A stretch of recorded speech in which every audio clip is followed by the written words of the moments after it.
ఏదైతే విశ్వ హిందూ పరిషత్ కార్యక్రమానికి అటెండ్ అయినటువంటి ఒక న్యాయమూర్తి గారు, సిట్టింగ్ న్యాయమూర్తి గారు చేసిన వ్యాఖ్యల నేపథ్యంలో తొలగింపుకు సంబంధించినటువంటి నోటీస్, అభిశంసన నోటీస్ విపక్షాలు ఇచ్చినాయి.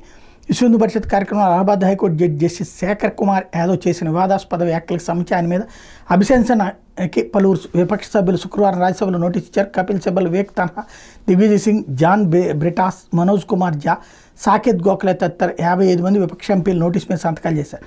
సభ కార్యకలాపాల ప్రారంభానికి ముందుగా రాజ్యసభ సెక్రటరీ జనరల్ కలిసి రాజ్యాంగంలో ఆర్టికల్ 218 కింద నోటీసును అందజేశారు. సంతకాలు చేసినటువంటి మరికొందరు ప్రముఖుల్లో పి చిదంబరం, రణదీప్ సూర్జేవాలా, ప్రమోద్ తివారీ, జయరాం రమేష్, ముకుల్ హస్నే వాస్నిక్, నాసిర్ హుస్సేన్, రాఘవ్ చద్దా, ఫౌజియా ఖాన్, సంజయ్ సింగ్, ఏఏ రహీం, వి శ్రీనివాసన్, రేణుకా చౌదరి ఉన్నారు.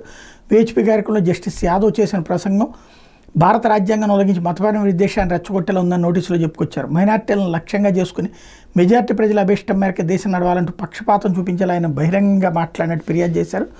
విషయాన్ని రాష్ట్రపతి దృష్టికి తీసుకెళ్లి జస్టిస్ యాదవ్ వ్యాఖ్యల మీద విచారణ కమిటీ వేయాలని రాజ్యసభ చైర్మన్ ఎంపీలు కోరారు. ఆరోపణలు రుజువైతే ఆయనకు న్యాయమూర్తి పదవి నుండి తొలగించేందుకు తగిన చర్యలు తీసుకోవాలని డిమాండ్ చేశారు.